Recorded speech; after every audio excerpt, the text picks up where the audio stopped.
पत्नी है तो दुनिया में सब कुछ है। राजा की तरह जीने और आज दुनिया में अपना सिर ऊंचा रखने के लिए अपनी पत्नी का शुक्रिया अदा कीजिए। आपकी सुविधा आपके बिना कारण के क्रोध को संभालती है। तुम्हारे सुख से सुखी है और तुम्हारे दुख से दुखी है। आप रविवार को देर से बिस्तर पर रहते हैं, लेकिन इसका कोई रविवार या त्योहार नहीं होता है। चाय लाओ, पानी लाओ, खाना लाओ, ये ऐसा है और वो ऐसा है। कब अक्ल आएगी तुम्हें? ऐसे ताने हम मारते हैं। उसके पास बुद्धि है और केवल उसी के कारण तो आप जीवित हैं, वरना दुनिया में आपको कोई भी नहीं पूछेगा। अब जरा इस स्थिति की सिर्फ कल्पना करें। एक दिन पत्नी अचानक रात को गुजर जाती है। घर में रोने की आवाज आ रही है। पत्नी का अंतिम दर्शन चल रहा था। उस वक्त पत्नी की आत्मा जाते जाते जो कह रही है, उसका वर्णन। मैं अभी जा रही हूँ, अब फिर कभी नहीं मिलेंगे। जिस दिन शादी के फेरे लिए थे, उस वक्त साथ साथ जीने का वचन दिया था, पर अब अकेले जाना पड़ रहा है, यह मुझको पता नहीं था। मुझे जाने दो, अपने आंगन में अपना शरीर छोड़कर जा रही हूँ। बहुत दर्द हो रहा है मुझे, लेकिन मैं मजबूर हूँ, अब मैं जा रही हूँ।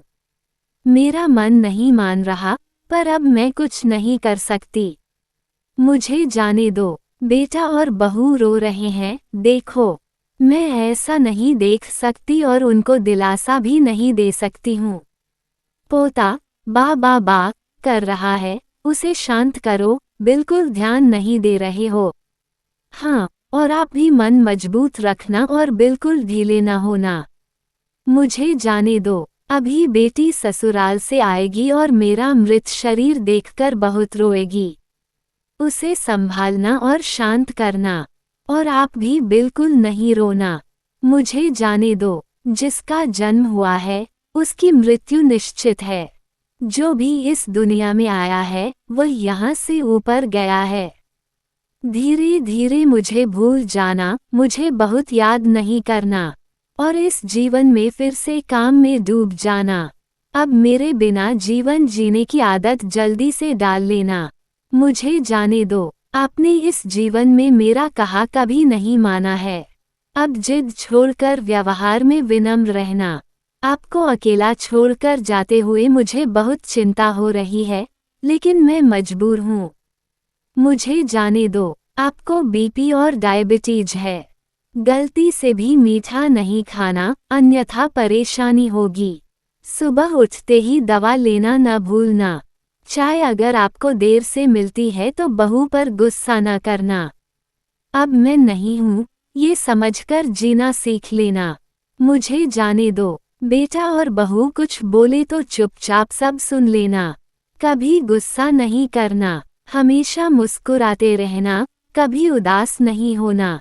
मुझे जाने दो। अपने बेटे के साथ खेलना, अपने दोस्तों के साथ समय बिताना। अब थोड़ा धार्मिक जीवन जिए ताकि जीवन को संयमित किया जा सके। अगर मेरी याद आए तो चुपचाप रो लेना, लेकिन कभी कमजोर नहीं होना।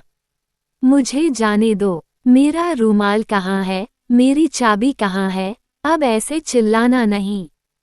सब कुछ ध्यान से रखने और याद रखने की आदत डालना। सुबह और शाम नियमित रूप से दवा ले लेना। अगर बहू भूल जाए तो सामने से याद कर लेना। जो भी खाने को मिले प्यार से खा लेना और गुस्सा नहीं करना। मेरी अनुपस्थिति खलेगी, पर कमजोर नहीं होना। मुझे जाने दो। बुढ़ापे की छड़ी भूलना नहीं और धीरे धीरे चलना। यदि बीमार हो गए और बिस्तर में लेट गए तो किसी को भी सेवा करना पसंद नहीं आएगा। मुझे जाने दो। शाम को बिस्तर पर जाने से पहले एक लोटा पानी मांग लेना। प्यास लगे तो ही पानी पी लेना। अगर आपको रात को उठना पड़े तो अंधेरे में कुछ लगे नहीं, इसका ध्यान रखना।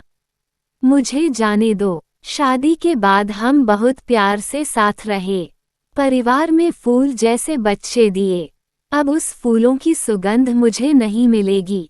मुझे जाने दो। उठो, सुबह हो गई, अब ऐसा कोई नहीं कहेगा। अब अपने आप उठने की आदत डाल लेना, किसी की प्रतीक्षा नहीं करना। मुझे जाने दो। और हाँ, एक बात तुमसे छिपाई है, मुझे माफ कर देना। आपको बिना बताए बाजू की पोस्ट ऑफिस में बचत खाता खुलवाकर 14 लाख रुपए जमा किए हैं। मेरी दादी ने सिखाया था, एक एक रुपया जमा करके कोने में रख दिया। इसमें से 5-5 लाख बहू और बेटी को देना और अपने खाते में 4 लाख रखना अपने लिए। मुझे जाने दो। भगवान की भक्ति और पूजा करना भूलना नहीं। अब फिर कभी नहीं मिलेंगे।